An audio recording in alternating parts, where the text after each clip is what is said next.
Hi అండి, అందరికీ నమస్కారం. ఎలా ఉన్నారండి? అందరూ బాగున్నారా? అందరూ బాగుండాలి, అందులో నేను ఉండాలి. శ్యామలా కుకింగ్ అండ్ రంగోలీ ఛానల్కి స్వాగతం అండి. ఈ మధ్య బాగా యూట్యూబ్లో ట్రెండ్ అవుతుంది కదండి, అష్టదళ పద్మం ముగ్గు శుక్రవారం పూట రాత్రి వేసుకుంటే లక్ష్మీ కటాక్షం కలుగుతుంది, పౌర్ణమి రోజు వేసుకుంటే లక్ష్మీ కటాక్షం కలుగుతుంది అని చెప్పేసి. అంటే ఇది చాలామందికి వచ్చే ఉంటుంది, ఒకవేళ రాని వాళ్ళ కోసం నేనైతే ఈ వీడియో చేస్తున్నానండి. అష్టదళ పద్మం అంటే అష్ట అంటే 8 రేకులు గల పద్మాన్ని ఎలా వేసుకోవాలన్నది నేనైతే ఈ వీడియోలో వేసి చూపిస్తున్నాను. రాని వాళ్ళు ఎవరైనా ఉంటే నేర్చుకుంటారనే ఉద్దేశంతో, అందరికీ మంచి జరగాలనే ఉద్దేశంతో నేనైతే చేస్తున్నాను. ముగ్గే కదండి, వేసుకుంటే పోయేది ఏముంది? లక్ష్మీ కటాక్షం కలిగితే అందరికీ మంచిదే కదా. నా ముగ్గు వల్ల ఒకరికిద్దరికైనా లక్ష్మీ కటాక్షం కలిగితే నాకన్నా సంతోషించేవాళ్ళు ఇంకెవరు ఉండరు అన్నమాట.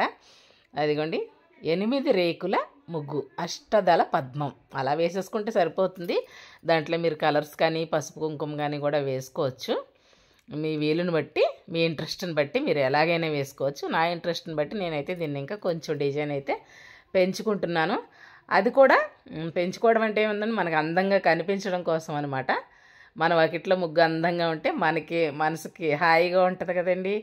నాకైతే ముగ్గు వాకిట్లో అందంగా కనిపిస్తే చాలా హాయిగా ఉంటుంది. పదే తలుపు తెరిచి ఆ ముగ్గును చూసుకుంటా ఉంటానన్నమాట.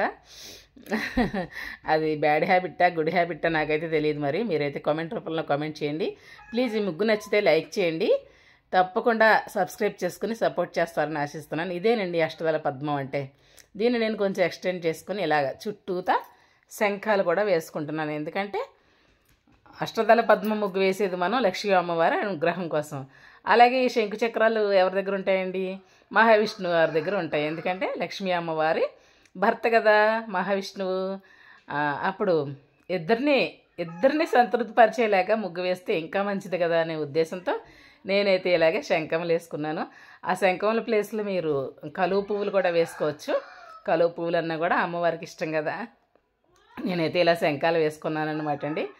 ముగ్గు కనుక మీకు నచ్చినట్టయితే తప్పకుండా లైక్ చేయండి, కామెంట్ కూడా చేయండి, సబ్స్క్రైబ్ చేసుకుని సపోర్ట్ చేయండి. చిన్న ముగ్గే, పెద్ద ముగ్గు అయితే ఏమీ కాదు. కాకపోతే ఇది కూడా తెలియని వాళ్ళు ఎవరైనా ఉంటే తెలుసుకోవాలి, వాళ్ళకి అర్థం అవ్వాలి అనే ఉద్దేశంతో నేనైతే ఇలా వేసానన్నమాట. అదండి మొత్తం ముగ్గు అయితే అలా ఉంది. చూసారు కదా, చుట్టూరా శంఖాలు వేసుకుంటే ఇంకా బాగుంది. మనం ఇంకా ఎక్స్టెండ్ చేసుకోవాలంటే ఇంకా చేసుకోవచ్చు మీకు వచ్చిన వాళ్ళైతే. ఎందుకంటే ఇది ముగ్గు రాని వాళ్ళ కోసం కదా నేను చేస్తున్నాను కాబట్టి చిన్నగానే వేసి చూపించాను అనమాట. అలా వేసుకుంటే నీట్గా అందంగా ముగ్గు ఉంటుంది అన్నమాట. మొత్తం ముగ్గంతా పూర్తయిన తర్వాత లుక్ అయితే ఎలా ఉండిందండి చూసేయండి. ముగ్గు ఒక్కటే వేసి ఎప్పుడు అలా వదిలేయకూడదండి. వాకిట్లో 4 వైపులా కూడా కనీసం డిజైన్స్ రాకపోతే గీతలైనా వేసుకోవాలి. నేను ఎలాగో ముగ్గులో శంఖాలు వేసాను కాబట్టి చుట్టూరా కూడా శంఖాలు వేసుకున్నాను. ఎదురుగుంట గుమ్మం దగ్గర అయితే తోరణంలాగా వేసుకున్నాను అన్నమాట. చుట్టూరా గీతలు వేయడానికి కూడా ఒక అర్థం ఉందండి, దుష్ట శక్తులు రాకుండా అని అంటారు. వీడియో కనుక నచ్చినట్టయితే లైక్ చేయండి, షేర్ చేయండి.